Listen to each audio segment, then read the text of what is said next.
Greetings and welcome to another powerful edition of the Community Defender Talk Show, one powerful hour of truth in a day of falsehood.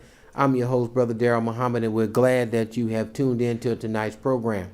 Of course, what we would like to do is to give a bit of advice to the viewing audience. Make sure that you call a neighbor, call a friend, and of course let them know that the Community Defender is on and that we will be going hard in God's name.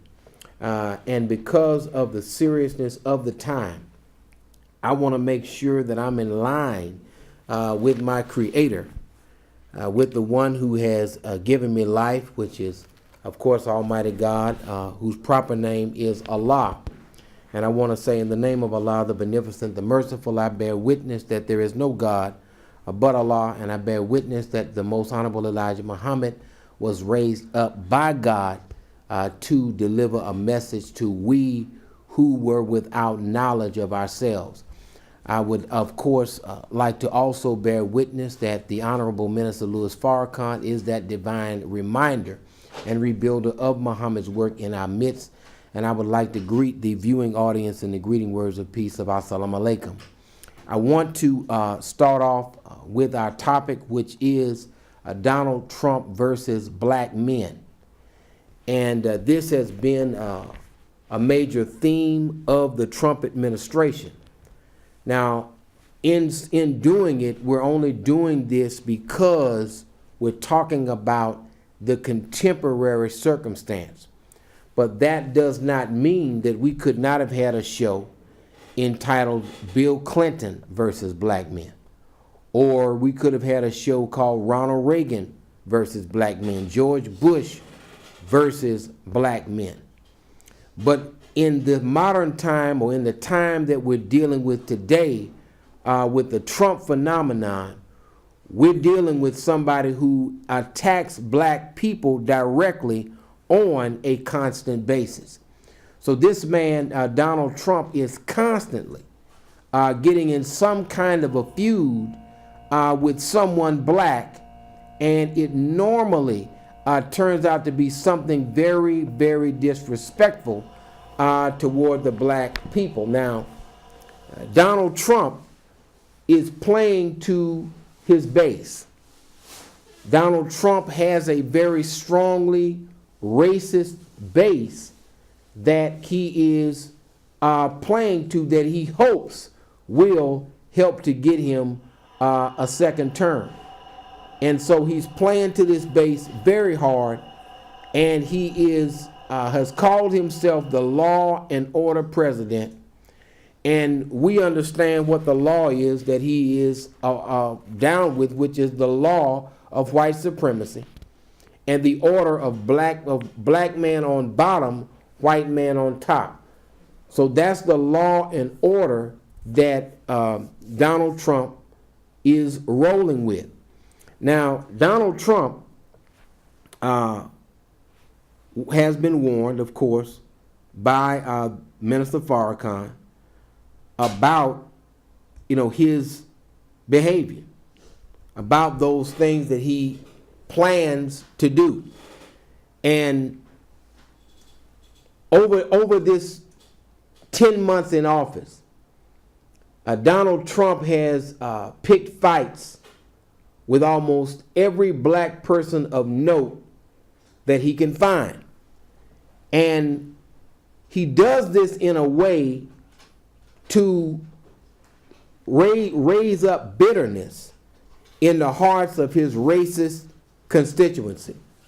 Now, years ago, when the Million Man March was being promoted, the Million Family March was being promoted, the Millions More movement was being promoted, and all of these things that the Honorable Louis Farrakhan and those with him were promoting, many white folks were able to get black politicians and black religious leaders to denounce the Honorable Minister Louis Farrakhan. But I'm wondering if many of these black people who, for the sake of white racists, denounce the minister, if they can get these white people to denounce Donald Trump. Because you always denounce your own when they speak for you, but can you get white people to denounce an obvious racist president, an openly racist president? And we haven't had an openly racist president like Trump for quite a while. For quite a while, somebody who openly says that Mexicans are rapists, who openly says that a judge cannot be objective because he's of Mexican heritage. And so you have all of these things going on where Donald Trump is setting himself up to where he is the white man that for the sake of making America great again, has pit himself against every black person that he possibly can pit himself against in order to win favor to his constituency. Now, if we can, let's see if we can go with the first slide, I guess. We got some camera angles. Well, tonight's topic, of course, is Donald Trump versus black men. And that's how he's framing himself. That's how he is establishing himself and positioning himself among his constituents as the white champion against any black man that will get out of the white man's so-called line. Go ahead and go with the next slide if we can.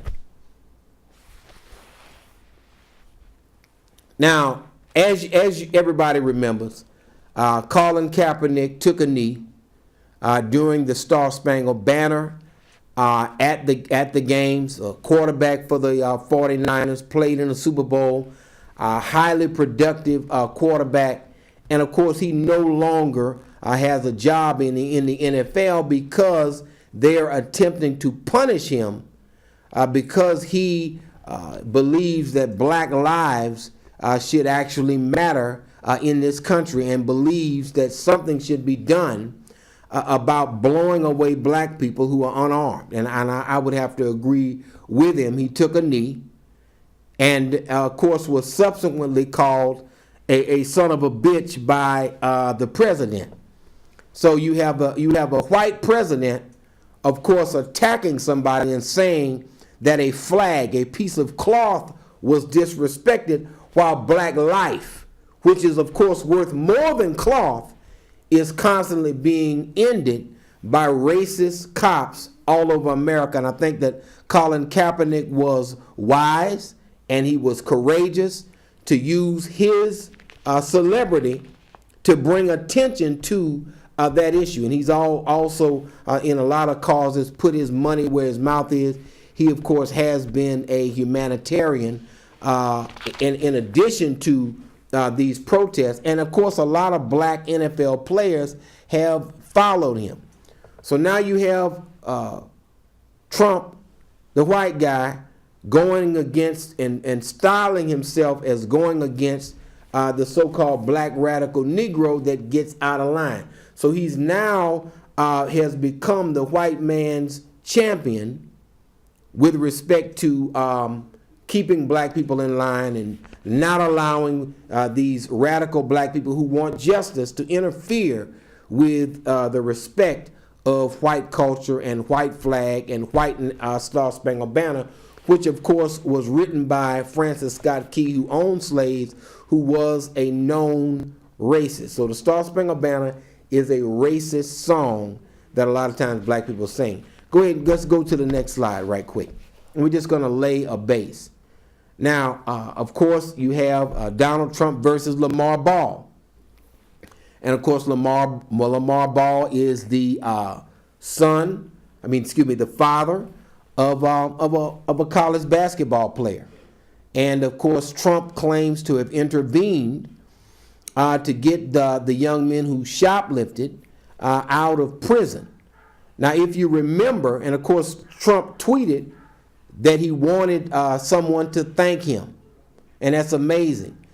He's looking for thanks for looking out for American citizens, supposedly American citizens. I mean, that's really his job, to represent the interests of American citizens. If you remember, there were some young white men who vandalized some things in Singapore, and the entire United States was in an uproar because they were going to be caned and given 6 lashes apiece or something like that for vandalism in another country. And the entire country could not believe that these people were going to be caned or beaten in this other country.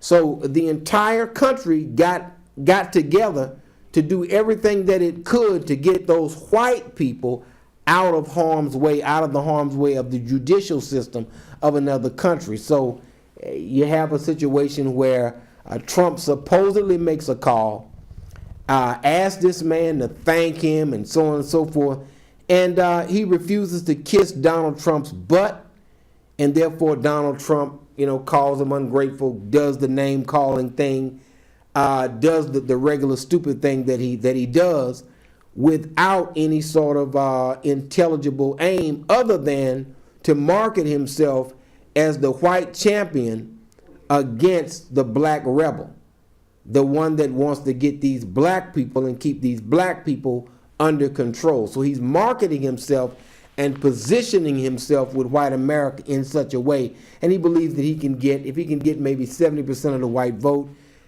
he should be able to win the presidency again. And I believe that America is stupid enough to do it. I truly believe that America is stupid enough to do it. I want to mention this. Now, we have this Final Call newspaper, which is not this past week's issue, but it's actually the past week's issue. The current edition is Slave Markets in Libya, Who is the Blame? And I wanted to mention that because, and I'm not going to digress for too long, I wanted to mention this because when Obama went for the okie doke with Hillary and went into Libya, we told you on the Community Defender Talk Show that was a decidedly anti-black move, that it would cause problems for black people all over Africa and in Libya. We let you know that in advance, based upon what we got from Minister Farrakhan about it. Now, Barack Obama took a regime out of power that was giving black people free health care and free education, and about to establish a continental currency called the gold dinar, which would get Africa out of poverty. And now you've established a regime where under that regime, black people are being sold for $400 a piece. Less than what we used to cost when we were sold in Louisiana some years ago. Sometimes we would fetch a price of $1,000, sometimes $2,000, and that was when $2,000 was money. Now in Libya we're selling for $400. Okay, with the regime that Barack Obama put into power, listening to Hillary Clinton. So I just wanted to mention that because that was something we had talked about on this program before. We told you that Barack Obama was wrong, and Barack Obama has admitted that is the single biggest mistake of his presidency, was how he handled Libya. I wanted to mention that to you. But Minister Farrakhan has given a warning, a message to President Trump about all his war really against the Islamic world and against black youth in America. That's a war that he's doing, and it's not just something that where it's rhetoric on Twitter. It is policy. Now, if you all remember, brothers and sisters, if you remember, okay, Barack Obama was not allowed to be able to go directly to social media because they said it was illegal. He had to give up his BlackBerry or do some sort of modifications because they did not want Barack Obama to be able to take his ideas and communicate directly with the public without a buffer. They said he had to go through the White House. And he was trying to negotiate a deal where he could be on social media more directly.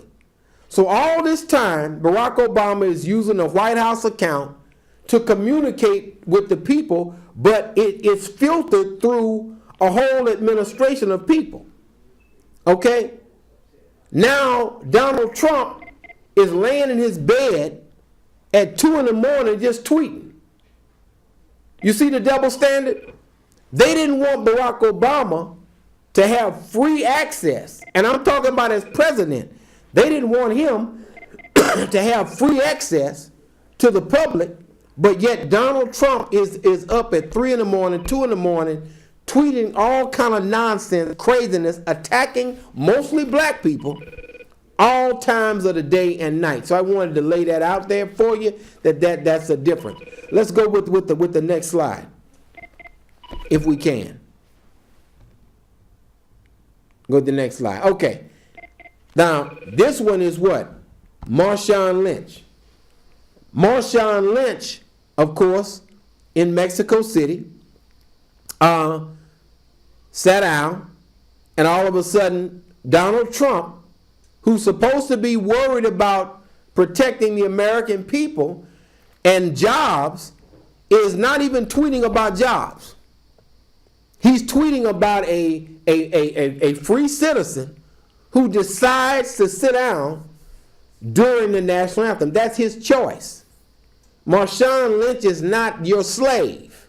He's a conscious black man who is concerned about the plight of his people, and who, unlike some, has not listened to advisors that would have advised him on his money, and he saved a good bit of his money.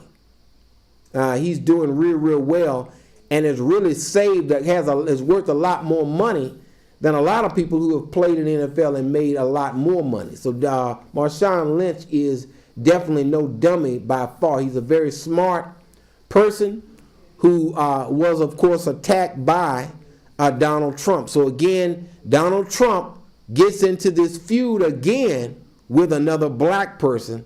And again, it's a part of his marketing campaign where he's positioning himself as the white man's champion against a so-called radical black person who gets out of line. Let's go ahead and take this call. Go ahead and call you on the air with the community defender. How you doing?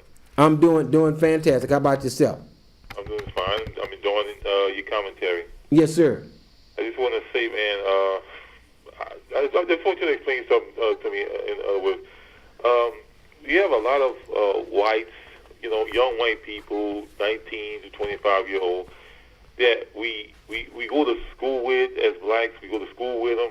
We play on their football team. Mm-hmm. We work for a lot of black, white employers and everything. And I can't understand the support that Donald Trump gets from these young white people. I can't. I'm like, we've been integrated, I think, since the Civil Rights Bill passed, 1965.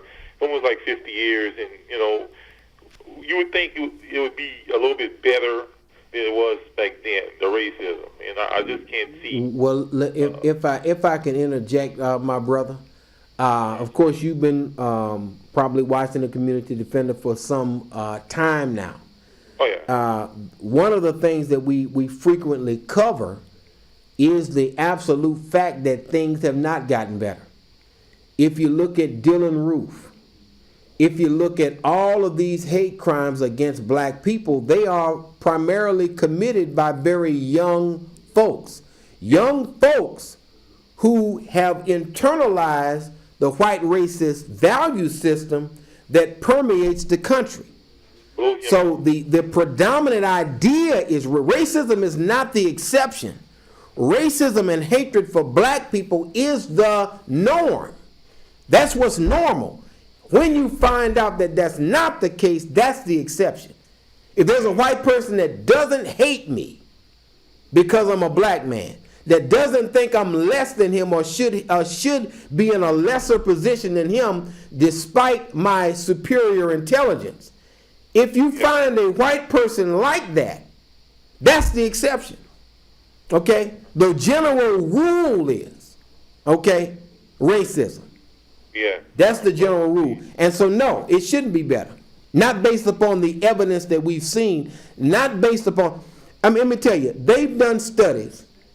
Sister Michelle Alexander, who wrote the new Jim Crow that we've talked about on the program, that I recommend that book. Check it out in your library. It is an awesome book. Okay. That book talks about this, how basically white people sell and use more crack than black people. Who's in jail for crack? Black people are in jail for crack. Even though most of the crack is smoked and snorted, most of the cocaine, heroin is smoked and snorted by white people. Yet who's in jail for drugs? That's not an accident. So I say all that to say racism and using the law against us is the norm. It is not the exception. So no, I would expect the young people to be just like their parents. Just as hateful as their parents. It is a hopeless situation. Integration is a pipe dream. One of the biggest pipe dreams that you could ever dream is integration, where everybody lives in harmony. I know that Stevie Wonder and Paul McCartney sung a song called Ebony and Ivory. Yeah. Okay? But it goes Ebony and Ivory living in perfect harmony. It really should be Ebony and Ivory continue to be perpetual enemy. That's really the reality that we see. Not because of us, but because of how we've been treated, brother. Yeah. We have to lose hope in all of this political crap that they're talking about and go with the plan of God. And the plan of God is not integration. The plan of God is not the voting booth. The plan of God is for us, as Thomas Jefferson said, as the most honorable Elijah Muhammad said, to be declared a free and independent people. Yeah, I'm with you, man. And I'm just saying, man, I'm just enjoying your commentary. I'm going to hang up. I want to hear what you have to and say. I appreciate you calling, brother. We just wanted to lay that out there. And again, this is our view. Nobody can prove us wrong. We're on here. And again, I showed you an article from the Final Call, of course, but the current event is that we're being sold for $400 in Libya.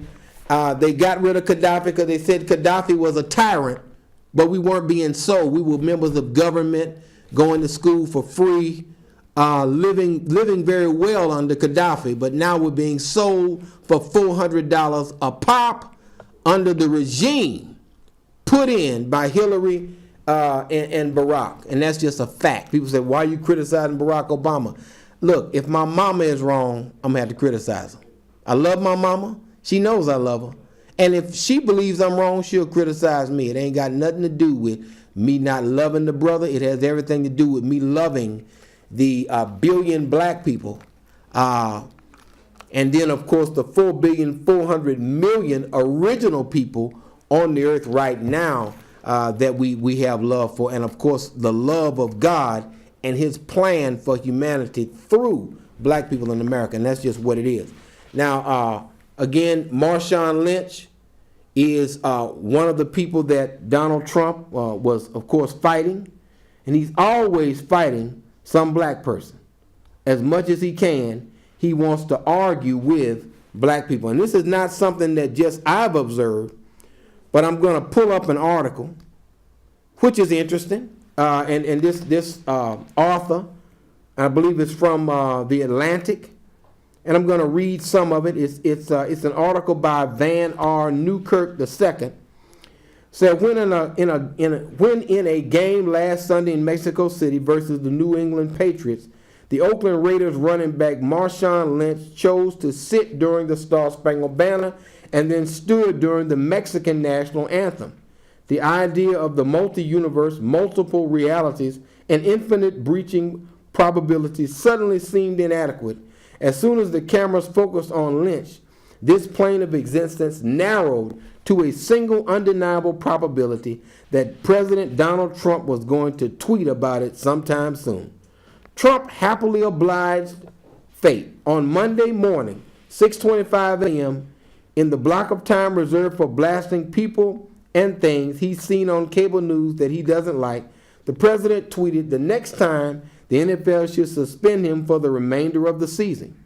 Utilizing the extra 140 characters Twitter recently bestowed, Trump was also able to imply that Lynch was a factor in the NFL's sinking ratings. With that, Lynch became just the latest in the line of outspoken black people that Trump has attacked.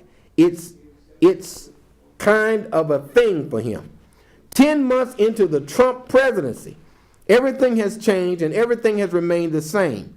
In the onslaught of the 2007 news cycle, perhaps the one constant has been the president's use of his expansive bully pulpit to target prominent black people in addition to Lynch. Trump has also feuding with LeVar Ball, the brash celebrity dad of LeAngelo Ball, a UCLA player whose shoplifting arrest in China turned into a minor international incident. In a bizarre feud, Trump attacked Ball and his family for not being quite grateful enough to the president for securing the younger Ball's freedom. LeVar Ball has refused to apologize or thank Trump and has used the spectacle to engage in more carnival barking, this time via CNN interview. This morning, Trump upped the ante in the battle, taking to Twitter in a pre-dawn tirade against Ball, dedicating 2 tweets to calling the basketball dad an ungrateful fool and calling him a poor man's version of Don King. Now think about that. Here he is, instead of dealing with the issue at hand, the issues that face his administration with his members of his administration are under indictment and pleading guilty in federal court, he wants to argue back and forth with black people who don't bow down to him and show deference to him. And that's kind of a throwback from the 40s, 50s, and 60s. Now, Donald Trump, and of course, what the article goes on to say, Trump is a savant when it comes to knowing how to harness white resentment and hostility toward outspoken people of color. Yeah, that's something.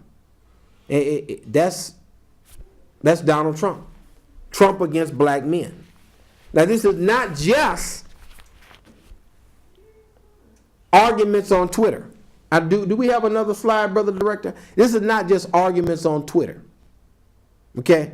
And of course, it's Trump versus everybody in the NFL. Donald Trump has talked about the NFL, talked about the owners for not bringing these players back in line, so on and so forth. He believes in this whole plantation mentality. And keep in mind, 70% of the players are black.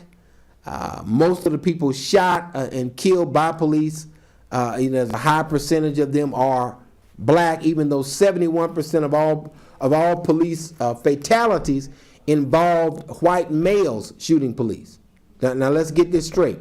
71% of all police that are killed in the line of duty by gunfire are killed by white males. This is a statistical reality, yet they are trigger happy against black people. And when the famous players, many of them very famous, start taking a knee to honor the lives of their own people, all of a sudden Donald Trump wants to make it about the flag when in fact it's really about the preservation of human life. The respect of human life, not disrespect of a flag under which we have received nothing but slavery, suffering, and death. And I defy anybody, any patriotic Negro, to prove me wrong, and you will not be able to prove me wrong. Thomas Jefferson was right that we would never live together equally free under the same government. That's Thomas Jefferson. Now, I want to make this announcement because we are, of course, unapologetically black on the Community Defender. I am a black man. I do not want to look like or be like anybody but a black man. I'm grateful to Almighty God for the nature in which He has given me of righteousness and love, which He's given me as an original person. And so I'm very, very grateful for the voice of the Most Honorable Elijah Muhammad, and of course the voice of the Honorable Minister Louis Farrakhan, which is an extension really of the voice of the Most Honorable Elijah Muhammad. But I want to mention this to you. The Kwanzaa celebration in Baton Rouge, many people in Lafayette do attend, and in this area do attend it. It is going to be December the 30th. December the 30th, that is a Saturday, at 5 p.m. December the 30th at 5 p.m. in Baton Rouge on Southern University's campus in T.T. Lane Hall in the Global Conference Room. Okay? T.T. Lane Hall in the Global Conference Room. For those of you who went to Southern University, you know exactly what T.T. Lane is. And so for those who don't know, make sure that you help them, that us at the Jaguar Nation, that we help all of our people to get to T.T. Lane on December the 30th, Saturday, December the 30th at 5 p.m. And so I just wanted to lay that out there for you, and let's make sure we attend that Kwanzaa celebration. Let's go ahead and take this caller. Go ahead and call you on the air with the Community Defender. Evening, Brother Darrell, man. Great show. Timely subject. Let me just say this. With all the news items that's going out there concerning 45, the orange one, however we want to call that dot or in the office. And it's rightly so. And, people should be angry. But, Brother Darrell, people are venting their anger at one person. Donald Trump is a symbol. He is a symptom of a bad disease, the disease called racism. That's right. And I would say, Brother Darrell, that Donald Trump cannot be as powerful as he is if it wasn't for the people that uplifted him.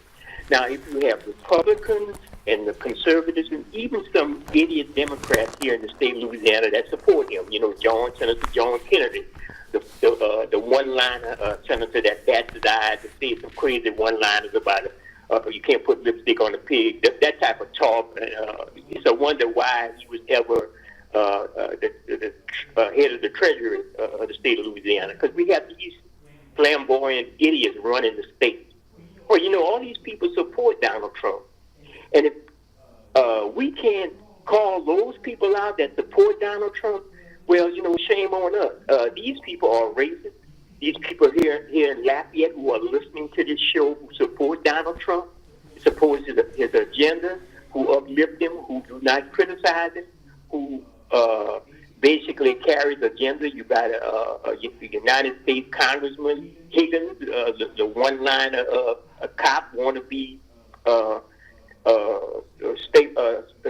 United States Congressman who upholds his agenda. You got all of these fools running around talking like Donald Trump, and nobody want to criticize Donald Trump. So we know where the racists are. They're not necessarily Donald Trump. Donald Trump is a symbol of the racism. They uphold him, and I hope you would agree with me, Brother Darrell. And even black politicians who are too afraid to criticize the Trump agenda. We have a few strong sisters out there in Congress, like Maxine Waters, a sister from Miami and Florida, who criticize Donald Trump. But we can't get none of these politicians here in this state to criticize and to move the people to not uphold this dictator in office. Dictator, rightly so called by the Korean dictator to Donald Trump, because that's just what he is. I think he was saying retard, and I'm sorry we could use this word on AOC because people get offended. But anyway, Donald Trump is at the head of the fake news, and you got the fake politicians here in the state of Louisiana. So I just want to run that by you, Brother Darrell. Thank you for putting on an excellent show tonight.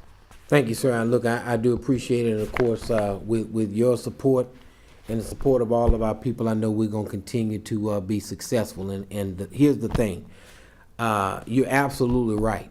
Donald Trump would not be where he was unless there were millions of people who agreed with him. So, if you support someone whose views are right in line with the Ku Klux Klan's views, then hey, you can't really wash that off. That's what it is. You can't be for Trump and not be for racism. You just can't do it. And those people who have denounced the outspoken black people like Minister Farrakhan before, because they believe that whites would not favor them, I'm asking, can you get these same whites who got you to not attend a meeting, not attend an event with Minister Farrakhan, not attend an event with your brothers and sisters at the Nation of Islam, can you get them to denounce Trump? Can you get them to denounce the racist agenda of mass incarceration, first-class jails, and, of course, fourth-class schools? Can you get them to do that? And chances are you can't. Chances are you don't even have the guts. You never even think to tell them who they can be for or be against. But, again, they always believe they can tell us what to do. Let's go ahead and take this call. Go ahead, caller. You're on there with the Community Defender. Go ahead, caller. Yes, sir. Brother Darrell. Yes, sir. How you doing this evening? Doing awesome, sir. And yourself? I want to echo something that you said, and if I am misquoting it, please correct me. You did say that even if your mother is either in error or is wrong, the truth suffices. Is that what you said? Something you're paraphrasing, but it's about right. Yes. It's about right. Yes, sir. It's not an ignorant fact that we have systemic racism in our communities. But when it comes to factual statements, factual acts that happen in our communities, and it's perpetrated or it is followed by our so-called leaders, it's something that we have been silenced about for a long time. I'll give you an example. The Clintons, if you do your research in the criminal justice system today throughout the United States of America, African Americans lead that population. And that was not done accidentally. As a matter of fact, the Clintons were people that supported the three-strike law. True. And that has resulted in this one of the mass incarceration rates among our people. Absolutely. And then we turn right around and have an African-American president by the name of Barack Obama, who in my views did do nothing for us. I am a military veteran, which I regret from the bottom of my heart today. The first time I ever seen racism in my life was in the United States Army. But Barack Obama did nothing for veterans. Barack Obama supported the Clintons, who today is a vast reason why our incarceration rate among African people is so high. Is so high. I'll give you another example. There's a gentleman on death row right now in the state of Alabama. His name is Vernon Madison. And he's direct, and you need, in doing your research, you need to do some research on this gentleman. He's 67 years old. He sits on death row in the state of Alabama. He's been there 32 years, suffers from dementia, retrograde amnesia. He has an IQ of 70, legally blind, slurred speech. He don't even know what got him in prison today. He's not even knowledgeable of the incident that caused him to be in prison today. And I bring this up because of this. The Clintons And if you do your research, and I wish you would sometime in the near future, that man is directly related, being incarcerated today, directly related to the laws that the Clintons put out there. And yet, we as African people supported the Clintons. I was one that didn't. I didn't vote for the other party, but I definitely didn't vote for her because I have too much knowledge of the Clintons. The Clintons are not, I like the way you said, even though your mother stands for something that's not true, you have to tell her the truth. I agree with. Thank you, caller. We definitely appreciate you. Now, what the caller talked about was real. Everything that the caller said was absolutely true. That the Clintons, the people we supported, did us the worst harm policy-wise. And from an international standpoint, in international affairs, Barack Obama was the one that did this. So the Democrats, from an international or domestic perspective, from a policy perspective, did harm globally as well as domestically, the most harm to black people. And of course, Donald Trump and Jeff Sessions are ramping up and utilizing the same laws that were passed by Bill Clinton. So when Jeff Sessions said, they should be charged with the most provable and serious crime, and he's ramping all of these things up, it's only because the laws were on the books and signed into law by a Democratic president, and of course Joe Biden, who was the vice president under Barack Obama, helped to write the crime bill. He was one of the authors of the crime bill that has a lot of our people still in prison, yet we applaud those people. And when Bill Clinton set up his office in Harlem, we as black people felt so good that he was going to set his office up near us. He's one of us. Not knowing that he was going to bring all of these other people in to take over Harlem. So now black people are being pushed out of Harlem, and it started with Bill Clinton. So the caller is right to be frustrated by that. And I'd have to agree with everything that you said. You're right on it. Let's go ahead and take this call. Go ahead and call you on the air with Community Defender. Go ahead, caller. Good evening, Brother Darrell. How you doing today, sir? Very interesting show that you're having today. Yes, sir. One of the things that I think we fail to do once we go and help people or put people in office as our person of interest to lead our country or whatever, we just kind of leave them go. Now, we know we didn't really vote for Donald Trump, which I know some black people did vote for Donald Trump. Mm-hmm. But the thing of it is, until we realize that we have to become registered voters to the point that we know when it's time to vote, we could maybe put people in office and hold them accountable for our vote.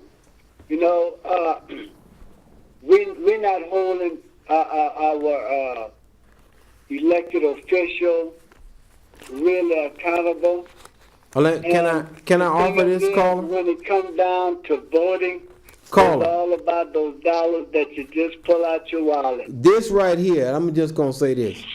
This is your real ballot right here. If you want to know how free you are, you have to check your account to see how many of these you got in there.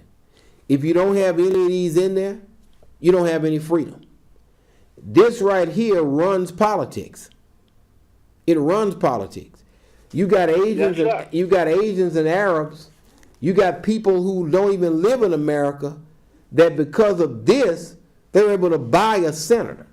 And Russia was on its way until it was uncovered with buying the whole presidency just a few months ago. They literally had bought Donald Trump all the way off in exchange for oil that Tillerson was going to get, and in exchange for certain developmental projects that the Trump family was going to benefit from it, and his cronies.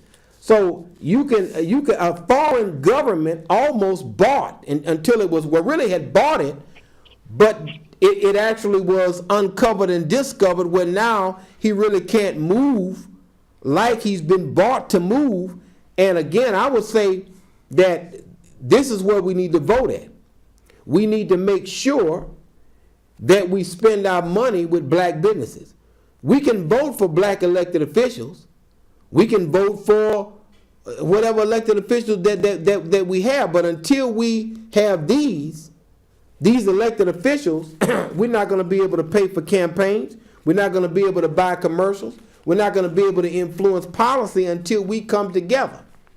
Because again, we helped to get the ultimate victory, so we thought, and that was the election of Barack Obama, not once but twice. Right. You see what I'm saying? And from a policy standpoint, what we got was instead of an Africa that came up, an African country was bombed by the very person, and now the government that Barack Obama helped to put in, we're being sold for $400 a piece. This is where, I mean, this is the person we voted for, and this is what we got from him. See what I'm saying? Yeah. So I mean, we really got to look at voting, but if we're voting and we're not unified and we're slaves to the Democratic Party, instead of forming a third political force that we can leverage to extract out of the system more resources for our education, our health care, and our future and our infrastructure, then I mean we